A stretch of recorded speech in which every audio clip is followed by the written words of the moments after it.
जी हाँ दोस्तों, भारत ने T20 क्रिकेट का वर्ल्ड कप जीत लिया है। हम बन गए हैं वर्ल्ड चैंपियन। मैं आपका मेज़बान आसिफ इकबाल आप सभी लोगों को विश्व विजेता बनने की बधाई देता हूँ। आज बातें विश्व कप की, साथ में आगे इंडियन टीम का भविष्य किस दिशा में जा रहा है ये हम जानने की कोशिश करेंगे। और साथ में बातें होंगी इंडियन टीम के हीरोज़ की।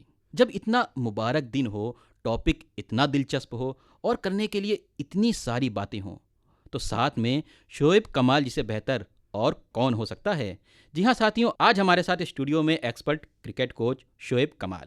शोएब जी, आपका स्वागत है हमारे कार्यक्रम में। आपको इंडियन टीम के विनर बनने की बहुत बहुत बधाई। आप सबको भी बधाई। शोएब जी, इतना प्यारा मौका है, इतना मुबारक दिन है आज का कि हम अपनी इंडियन टीम की विक्ट्री को सेलिब्रेट कर रहे हैं। हम सवालों का सिलसिला शुरू करें। सबसे पहले आपकी बात सीधे आपके दिल से हम सुनना चाहेंगे। देखिए, जब 2026 वर्ल्ड कप शुरू हुआ था तो हम सबको उम्मीद थी कि भारतीय टीम जरूर विजेता बनेगी। सभी की फेवरेट टीम भारतीय टीम ही थी, क्योंकि ये एक संतुलित टीम है और अगर आप एवरेज एज में देखेंगे तो शायद ये सबसे कम उम्र के लड़कों की टीम होगी। तो हम सबको बिल्कुल उम्मीद थी कि ये यंगस्टर्स की और एक ऐसी टीम है जिसमें अनुभव की भी कमी नहीं है और बहुत अच्छा कॉम्बिनेशन है, चाहे वो बैटिंग हो, बॉलिंग हो, फील्डिंग हो, हर चीज में ये टीम नंबर 1 है। ये खिलाड़ी मैच विनर हैं, तो ऐसी टीम को चैंपियन बनने से रोक पाना किसी भी टीम के लिए आसान नहीं होता। और यही शोएब जी हमने फाइनल में देखा, प्योरली वन साइडेड मैच हुआ। न्यूजीलैंड जो कि काफ़ी अच्छी टीम है वो कहीं टक्कर में ही नहीं रही। क्या न्यूजीलैंड टॉस जीतकर गलत फैसला कर लिया बॉलिंग का? क्या उनको पहले बैटिंग करना चाहिए थी? देखिए, जहां तक मेरी अपनी ओपिनियन है जी, न्यूजीलैंड ने गलत फैसला किया। अगर हम नरेंद्र मोदी स्टेडियम अहमदाबाद की बात करें जी। तो उस विकेट पर 180 से 190 का एवरेज स्कोर होता है पहली इनिंग का, और दूसरी इनिंग की टीमें जो भी हैं 150 और 160 रन बनाती हैं। तो चेज करना हमेशा से वहां पर मुश्किल रहा है।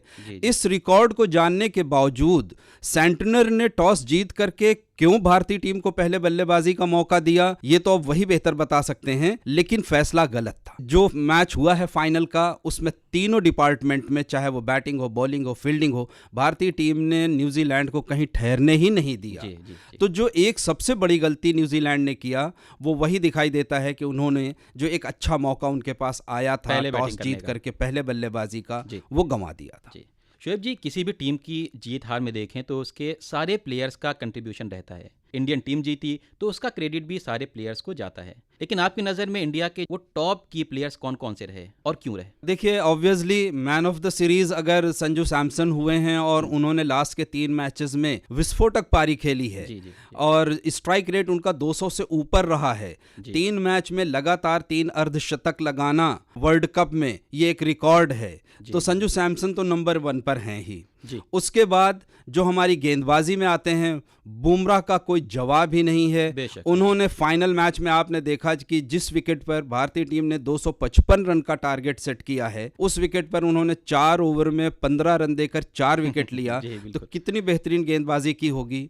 दूसरे नंबर पर मैं बुमराह को रखता हूं और तीसरे नंबर पर नो डाउट हमारी टीम की बैकबोन 2020 क्रिकेट के बैटिंग, बॉलिंग, फील्डिंग तीनों ही जगह जब भी मौका पड़ता है तो वो हमेशा अपना बेस्ट देते हैं, हार्दिक पांड्या। तो हम इन 3 खिलाड़ियों को भारतीय टीम की जीत का सूत्रधार मानते हैं। शोएब जी, आपने पहले नंबर पे संजू सैमसन को रखा, तो मैं अपने श्रोताओं को संजू सैमसन के बारे में कुछ बताना चाहूँगा। बड़ी फिल्मी कहानी है। वर्ल्ड कप से ठीक पहले न्यूजीलैंड की सीरीज़ हुई जिसमें संजू सैमसन खेले और उनकी परफॉर्मेंस कुछ खास नहीं हुई। ईशान किशन बढ़िया खेले। जब वर्ल्ड कप शुरू होता है तो ओपनिंग पोजीशन संजू से लेकर ईशान किशन को दे दी जाती है, लेकिन अब कुदरत का करिश्मा कहें या कुछ और कि वर्ल्ड कप शुरू होते ही Abhishek Sharma out of form हो जाते हैं, जिससे टीम पर दबाव बढ़ जाता है। आखिरकार मैनेजमेंट ये फैसला करता है कि अच्छे फॉर्म में चल रहे ईशान किशन को 3 नंबर पर खिलाया जाए, जिससे बैटिंग में गहराई आ जाए।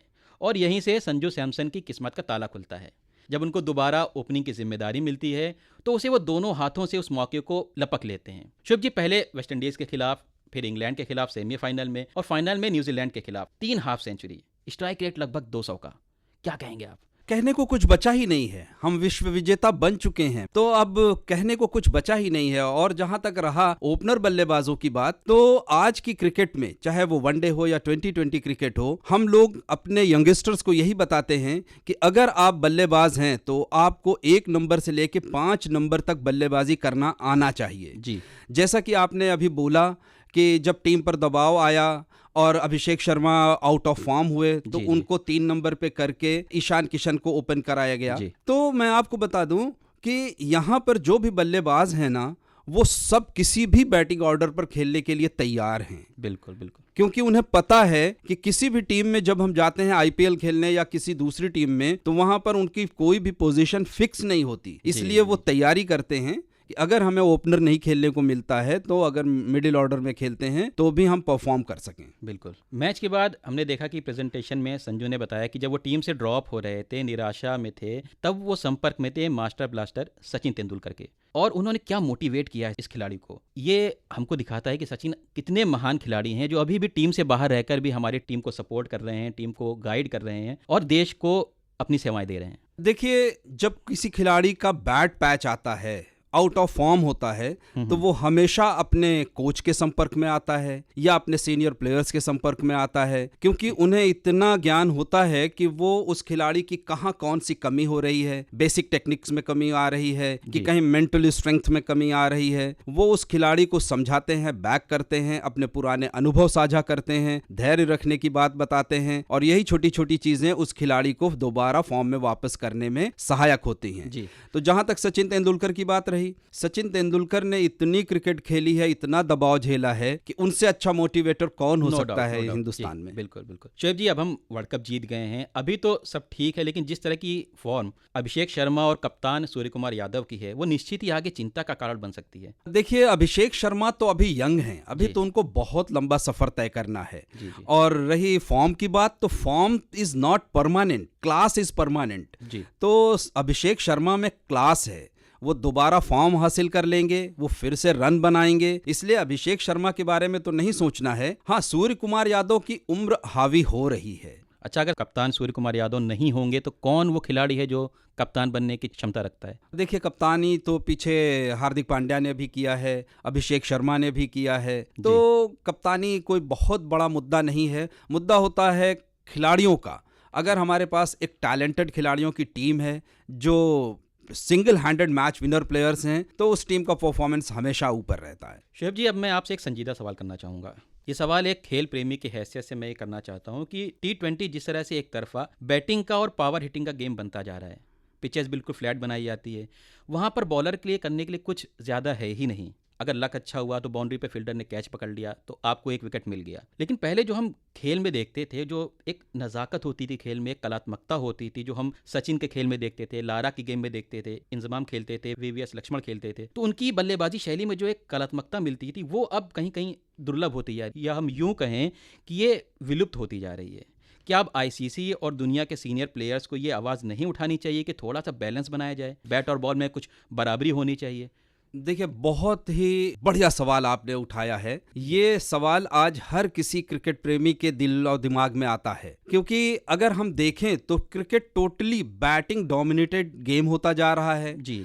बॉलर्स के पास करने को कुछ है ही नहीं। नियम ऐसे हैं कि बॉलर्स के हाथ बंधे हुए हैं, वो एक बाउंसर भी नहीं मार सकता है जी। और जहां तक आज की गेंदबाजी की बात है, तो जो सबसे बड़ा बॉलर्स का वेपन था स्विंग गेंदबाजी खत्म होती जा रही है। अगर किसी बॉलर के पास एक्स्ट्रा पेस है तो वो भी घातक हो जाता है, क्योंकि स्पीड भी कई बार क्या होता है, स्पीड का बैट्समैन यूज करता है और पता चलता है कि बैट्समैन पीछे छक्का मार देता है। जी। तो स्पीड भी गेंदबाजों के लिए घातक होती जा रही है। ऐसे में बॉलर्स के पास करने को सिर्फ वेरिएशन बचता है कि वो कैसे बल्लेबाज के दिमाग को पढ़े और किस बॉल को वो यॉर्कर डाले, किस बॉल को वो स्लोवर डाले, कौन सा वो ऑफ कटर डाले, कौन सा वो back of the hand ball डाले। तो अब बॉलर स्विंग और स्पीड से ज्यादा वेरिएशन पर ध्यान दे रहे हैं, लेकिन ये गेंद और बल्ले के बीच में अच्छा तालमेल नहीं कहलाता है। जी। अच्छा तालमेल ऐसा ही बनेगा जब विकेटें ऐसी बने जिस पे थोड़ा सा बॉलर्स को हेल्प मिले, बॉल थोड़ा सा स्विंग हो, सीम हो और नियम कुछ ऐसे हों जो गेंदबाज के भी फेवर में हों, तब जाकर के बैट और बॉल में एक अच्छा तालमेल देखने को मिलेगा। शोएब जी, ये बात मैं इसलिए भी कह रहा हूँ क्योंकि मुझे याद है आज से करीब 20-23 साल पहले 2003 का वो वर्ल्ड कप याद करिए, जब शोएब अख्तर की बॉल पे सचिन तेंदुलकर ने जो छक्का मारा था, वो मुझे आज भी याद है। जबकि इतने मैचेस इधर होते आते हैं तो खिलाड़ी चौके छक्के मारते हैं, लेकिन वो जहन में याद नहीं रहते। वो देखिए, वो वनडे विश्व कप का मैच था जी, और पहले हम लोग इतनी ज्यादा क्रिकेट नहीं देखते थे। आज एक क्रिकेट खत्म होती है, अभी न्यूजीलैंड की सीरीज खत्म हुई थी, उसके बाद वर्ल्ड कप 2020 शुरू हो गया, अभी तुरंत ही शुरू होने वाला है आईपीएल खत्म होगा तो नेक्स्ट सीरीज 2027 में वनडे वर्ल्ड कप सीरीज शुरू हो जाएगी। तो क्रिकेट इतनी ज्यादा हो रही है कि अब हम एक मैच देखते हैं, उस मैच का जो भी हमारे दिमाग में असर होता है वो अगले मैच में खत्म हो चुका होता है। बिल्कुल। और 2020 क्रिकेट का अगर आप देखिए तो हर मैच ऐसा लगता है कि एक जैसे मैच एक जैसा वही प्लेयर्स खेल रहे हैं, कुछ नयापन नहीं देखने को मिल रहा है। इसके लिए बीच बीच में नियम में बदलाव होते रहने चाहिए। शोएब जी, अभी हम फ्लैट पिचेस की बात कर रहे थे। पिच कैसी भी हो उस पर बॉलिंग कैसे की जाती है ये जसप्रीत बुमराह ने दिखा दिया। जिस पिच पर 250 रन बन रहे थे उसी पिच पर जसप्रीत बुमराह ने क्या लाजवाब बॉलिंग की है। क्या हमको अभी से बुमराह जैसे किसी फास्ट बॉलर पर काम नहीं करना चाहिए? क्योंकि बुमराह फास्ट बॉलर हैं, उनको इंजरी से बचाने के लिए रेस्ट देना भी जरूरी है। बुमराह हर मैच तो नहीं खेल सकते। देखिए, बुमराह जैसा गेंदबाज पैदा होता है।